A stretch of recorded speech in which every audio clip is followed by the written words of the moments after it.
Hello everyone. आज से हम अपना सिलेबस का जो फर्स्ट लेक्चर है, फर्स्ट लेम्मा या थ्योरम आप कहें, वो हम स्टार्ट करेंगे। आज से मेन सिलेबस आपका आज से स्टार्ट होगा। तो फर्स्ट जो मैंने कल आपको डेफिनेशन बताई थी, क्या थी कि नॉर्मल कन्वर्जेंस हम पढ़ रहे थे। नॉर्मल कन्वर्जेंस, नॉर्मल कन्वर्जेंस में क्या होता है कि सीक्वेंस ऑफ फंक्शन हमें लेनी होती हैं। Sequence of function F K for K greater than equal to 1 define करते हैं किसी डोमेन डी पे। तो हम क्या बोलेंगे कि ये सीक्वेंस ऑफ फंक्शन है जो ये एफ पे नॉर्मल कन्वर्ज करेगी। सीक्वेंस एफ का एफ पे नॉर्मल कन्वर्जेंस का होने का मतलब क्या है कि जो सीक्वेंस है ये फंक्शंस की, ये यूनिफॉर्मली कन्वर्ज करेगी एफ पे, but only in the compact set, compact subset of D. Miss normal convergence कहती है, normal convergence is nothing but the uniform convergence on every compact subset of D. ये हमारे पास थी normal convergence. तो next हमारे पास एक lemma है और रिजल्ट आप बोल सकते हैं। जैसे हमने रियल एनालिसिस में पढ़ा था, रियल एनालिसिस में हमारा एक होता है वो sequence and series of functions. उसमें हम पढ़ते हैं कि अगर कोई सीक्वेंस है फंक्शंस की एफ के, फर्स्ट जो थिंक है ये है कि एफ के कन्वर्ज करती है एफ पे यूनिफॉर्मली। सेकंड जो थिंग है वो है कि इस एफ एन का मीन्स इस सीक्वेंस ऑफ फंक्शन का हर element means F1 F2 F3 up to shown Fn, ये सब क्या होने चाहिए, कॉन्टिन्यूस। तो दो बात होगी हमारे पास, सीक्वेंस ऑफ फंक्शन एफ पे यूनिफॉर्मली कन्वर्ज करे और सीक्वेंस का हर फंक्शन क्या हो, कंटिन्यूस हो। तो जो एफ होता है हमारे पास वो भी क्या होता है, कंटिन्यूस। तो ये हम sequence and series of functions real analysis में हम इस रिजल्ट को पढ़ते हैं। इसी के कोरस्पॉन्डिंग हमें जो रिजल्ट करेंगे वो कॉम्प्लेक्स में करेंगे कि जो हमारी कंटिन्यूटी इसको हम किससे रिप्लेस करेंगे, एनालिटिसिटी से। मीन्स हमें क्या गिवन होगा कि एफ एन जेड और F K Z you can say sequence of complex function define on A domain D, on A domain D. First condition क्या है कि each F K Z is analytic. Second condition है कि F K Z converge करेगा F पे normally. ये है means जो sequence of F K Z है वो एफ जेड पे नॉर्मली कन्वर्ज कर रही है और सीक्वेंस का हर फंक्शन क्या है, एनालिटिक है। तो हमें शो करना है to show F Z is analytic, ये हमें दिखाना है। तो अब एफ जेड को एनालिटिक दिखाने के हमारे पास दो वे हो सकते हैं। एफ जेड को अगर हम एनालिटिक दिखाएं to show F Z is analytic in D, तो फर्स्ट वे हमारे पास होता है बाय डेफिनेशन हम शो करें, बाय डेफिनेशन हम दिखाएं कि एफ जेड क्या होगा, एनालिटिक होगा। उसके लिए हमें क्या करना होगा कि डोमेन का हर एक पॉइंट लेना होगा, डोमेन के हर एक पॉइंट और उसकी पॉइंट के कोरस्पॉन्डिंग एक नेबरहुड एग्जिस्ट करे जिसमें फंक्शन क्या हो, डिफरेंशिएबल हो और ये कंडीशन हर पॉइंट के लिए होल्ड करे, तो हम एफ जेड को एनालिटिक बोलेंगे। अब डी कोई फाइनाइट या डोमेन या कुछ ऐसा तो नहीं है, बट डी के है, डी हमारे पास क्या है, ओपन कनेक्टेड सेट है। तो ये थोड़ा सा मिस क्रिटिकल सिचुएशन हो जाती है कि हर एक पॉइंट उठाएं हम और उसको डिफरेंशिएबल शो करें, देन नेबरहुड ले उसमें एफ जेड को डिफरेंशिएबल शो करें। तो ये अपने आप में एक क्रिटिकल वे है। तो सेकंड वे हमारे पास क्या होता है, बाय मोरेरा थ्योरम, जिसको हम बोलते हैं partial converse of Cauchy theorem. Morera theorem में हमारे पास दो कंडीशन होती हैं कि F Z is a continuous function,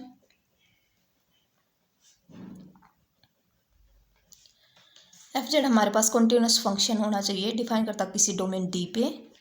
and second thing क्या होनी चाहिए कि डोमेन के अंदर हर एक क्लोज कंटूर के कोरस्पॉन्डिंग जो एफ जेड का इंटीग्रेशन है डी जेड, ये क्या आना चाहिए, 0। तो ये इंप्लाई करेगा कि एफ जेड क्या होगा, एनालिटिक।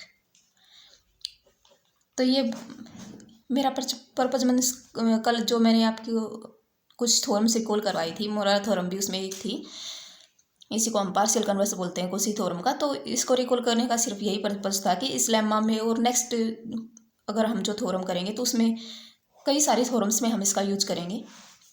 तो मोरेरा थ्योरम आपको क्या बताती है कि एनालिसिस किसी फंक्शन को एनालिटिक प्रूव करना हो तो हम मोरेरा थ्योरम का यूज कर सकते हैं।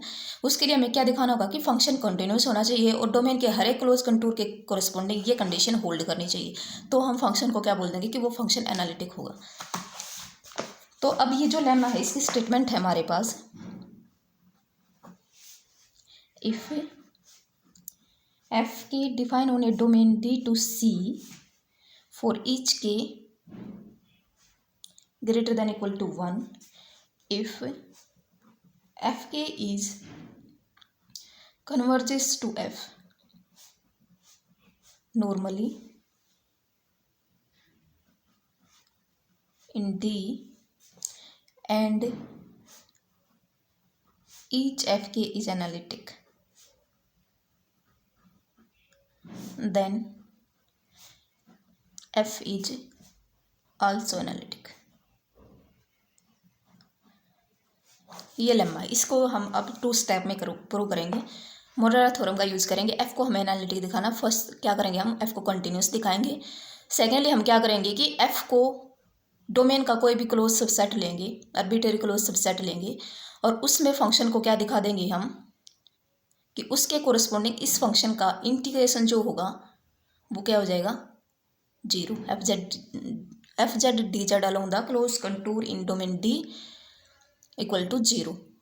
तो वहाँ से हमारे पास क्या आ जाएगा, मोरेरा थ्योरम हमें क्या इम्प्लाई कर देगी कि जो आपका फंक्शन है एफ जेड वो क्या हो जाएगा एनालिटिक। और यूज किसका करेंगे, नॉर्मल कन्वर्जेंस का, मीन्स कॉम्पैक्ट सबसेट हम लेंगे। तो सबसे पहली बात कि एफ के हमें क्या गिवन है, एफ के इज एनालिटिक।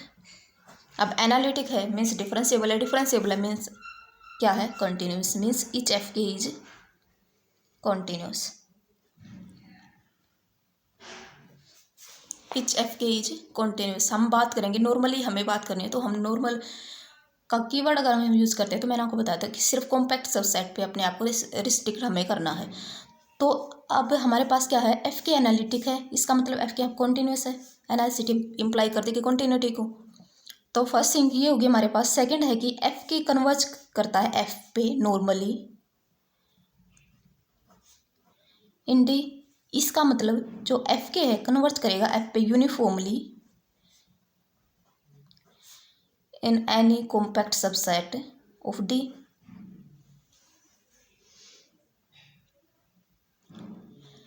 अब देखिए एफ के एनालिटिक है तो एफ के कंटिन्यूस है ऑन द डोमेन डी। अगर डोमेन डी पे कंटिन्यूस है तो उसके हर एक कॉम्पैक्ट सबसेट पे भी कंटिन्यूस होगा।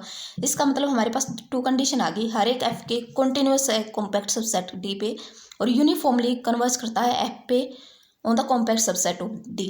तो जो रिजल्ट मैंने प्रीवियसली आपको बताया था एनालिसिस वाला, उसमें क्या था कि हर सीक्वेंस का एलिमेंट जो है कंटिन्यूस है और एफ पे यूनिफॉर्मली कन्वर्ज करता है, तो एफ हमारा क्या हो जाएगा कॉन्टिन्यूस। तो यहाँ से मैं बोल सकती हूँ कि एफ क्या होगा continuous but on any arbitrary subset of compact subset of D. तो कॉम्पैक्ट की बात करेंगे हम, सिर्फ सबसेट की बात करेंगे, कॉम्पैक्ट सबसेट हम लेके चलेंगे ना कि पूरा डोमेन। तो एफ हमारा कॉन्टिन्यूस आ गया किसी भी कॉम्पैक्ट सबसेट पे डोमेन डी के। अब ये हमारे पास डोमेन डी है, मान लीजिए यहाँ पे मैं कोई पॉइंट ले लूँ जेड नोट जो बिलोंग करता है डी पे और एक डिस्क ले लूँ around the point z nought of radius rho and I am going to choose this disk such that इस boundary and the inside region must be inside the domain D. Means D z nought हमारे पास क्या है z minus z nought, means वो z domain के points जिसके लिए ये कंडीशन होल्ड करे, यही हमारे पास डी जेड नोट है। मीन्स ये क्या है ओपन डिस्क है। इसका मैं अगर क्लोजर ले लूँ डी जेड नोट हमें इस तरह चूज करना है कि डी जेड नोट डोमेन के अंदर ही रहे। तो इसके अकॉर्डिंग इस कंडीशन को होल्ड करने के अकॉर्डिंग हम रो को मीन्स स्मॉल कर सकते हैं ताकि वो रीजन के इनसाइड ही रहे। तो इस तरह से हमें डी जेड नोट चूज करना है। अब ये क्या हो जाएगा हमारे पास क्लोज डिस्क है, क्लोज डिस्क हम इसको बोलते हैं, क्लोज डिस्क हम इसको बोलते हैं। और जो हर एलिमेंट है वो इससे रो से क्या है, बाउंडेड है, तो हम इसको क्या बोलेंगे, क्लोज एंड बाउंडेड ये हो जाएगा। इसका मतलब क्या हो जाएगा, कॉम्पैक्ट। इस तरह से हम कोई भी किसी भी पॉइंट के कोरिस्पोंडिंग कॉम्पैक्ट सबसेट डोमेन का चूज करेंगे। अब कॉम्पैक्ट सबसेट, किसी भी कॉम्पैक्ट सबसेट के कोरिस्पोंडिंग एक कंडीशन जो एनालिटिक प्रूव करने के लिए हमें चाहिए होती है, वो मैंने यहाँ पे हम शो कर चुके हैं कि एफ कंटिन्यूस है। सेकंड कंडीशन हमारे क्या है कि इस क्लोज डिस्क के अंदर, इस close disc means compact subset के अंदर हमें क्या लेने हैं, क्लोज कंटूर लेने हैं, और उसमें हमने F Z D Z is equal to 0 show करना है।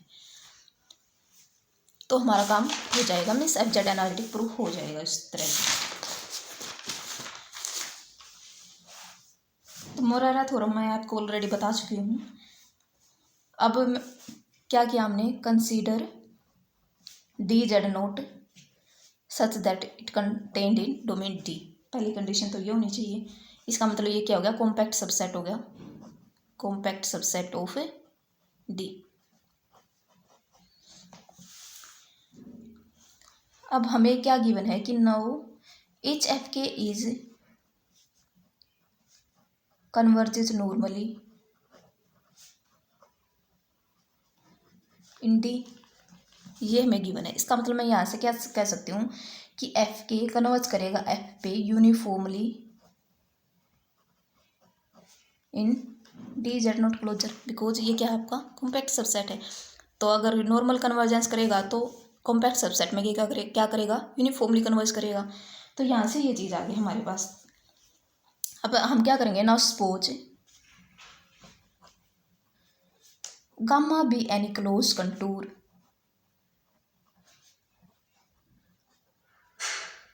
in dz not closure and consider fz dz। अब fz क्या था, इसको मैं लिख सकती हूँ limit k tends to infinity F K Z D Z. इस तरह से मैं इसको लिख सकती हूँ। अब क्या है कि एफ के जो है यूनिफॉर्मली कन्वर्ज कर रहा है किसमें, कॉम्पैक्ट सबसेट में। तो यूनिफॉर्म कन्वर्जेंस हमें अलाउ करती है कि हम लिमिट और इंटीग्रेशन को इंटरचेंज कर सकते हैं bye uniform continuity. Uniform continuity से क्या हो जाएगा, मैं इसको लिख सकती हूँ लिमिट के tense to infinity F K Z D Z. अब भाई एफ के जेड तो हमें क्या गिवन है, एनालिटिक गिवन है, एनालिटिक इन डोमेन डी। और ये डोमेन, ये जो क्लोज कंटूर लिया है हमने कॉम्पैक्ट सबसेट में लिया है, इसका मतलब वो डोमेन डी में तो है ही। इसका मतलब एफ के हर के लिए क्या है, एनालिटिक है, और ये क्लोज कंटूर है किसका, डोमेन डी का। तो by Cauchy theorem, Cauchy theorem में क्या कहते हैं, अगर कोई फंक्शन एफ जेड है, एनालिटिक फंक्शन है, किसी डोमेन डी पे डिफाइंड है, तो उस डोमेन के अंदर हर एक क्लोज कंटूर के कोरिस्पोंडिंग एफ जेड का जो इंटीग्रेशन है अंडर द क्लोज कंटूर क्या हो जाएगा, 0। तो वही सिचुएशन यहाँ है, हर एक के लिए क्या है, एनालिटिक है, और ये क्लोज कंटूर है डोमेन डी का। तो बाय कॉची थ्योरम में क्या लिख सकती हूँ, ये इंटीग्रेशन मेरा क्या हो जाएगा, 0 फॉर ईच के। इसका मतलब ये क्या हो गया, F Z D Z is equal to 0 for each closed contour in the compact subset. तो ये आर्बिट्रेरी सबसेट, आर्बिट्रेरी पॉइंट के कोरिस्पोंडिंग हमने आर्बिट्रेरी कॉम्पैक्ट सबसेट लिया था, तो हर पॉइंट के लिए होल्ड कर जाएगा। इसका मतलब क्या हो गया, हमने दो कंडीशन दिखा दी। फर्स्ट कंडीशन ये थी एंड द सेकंड कंडीशन हमने दिखाई थी कि एफ जेड क्या है, कॉन्टिन्यूस है। एफ जेड कॉन्टिन्यूस दिखा दिया हमने। और जो सेकंड कंडीशन है वो हमने दिखा दी कि कोई भी कॉम्पैक्ट सबसेट अगर आप लोगे तो उसके कोरिस्पोंडिंग हम अगर कोई क्लोज कंटूर लेंगे तो ये कंडीशन होल्ड करेगी। तो मोरेरा थ्योरम हमें क्या बोलती है कि एफ जेड क्या हो जाएगा, कॉन्टिन्यूस हो जाएगा। F Z is not continuous but क्या हो जाएगा, एनालिटिक फंक्शन। तो यही हमें प्रूव करना था कि सीक्वेंस ऑफ एनालिटिक फंक्शन अगर हम लेंगे, अगर सीक्वेंस ऑफ एनालिटिक फंक्शन अगर हम लेंगे तो वो किसी फंक्शन एफ पे कन्वर्ज करेगी नॉर्मली इन डी, तो हमें एफ को क्या दिखाना था कि वो फंक्शन एनालिटिक होगा। और हमने इसको दिखाया 2 पार्ट्स में। मुरारा थ्योरम का हमने यूज़ किया। फर्स्टली हमने दिखाया कि एफ के ही कॉन्टिन्यूस होगा। कॉन्टिन्यूस होने के लिए सिंपल है कि जो एफ के है वो आपको क्या गिवन है, एनालिटिसिटी और नॉर्मल कन्वर्जेंस आपकी इम्प्लाई कर देगी continuity of F on A compact subset. Secondly हमने क्या लिया कि इस तरह से इंटीग्रेशन हम लेके चलेंगे तो यूनिफॉर्म कंटिन्यूटी हम किसी कॉम्पैक्ट सबसेट पे अगर लेंगे तो यूनिफॉर्म कंटिन्यूटी हमें अलाउ करती है कि हम इंटीग्रेशन और लिमिट को चेंज करें।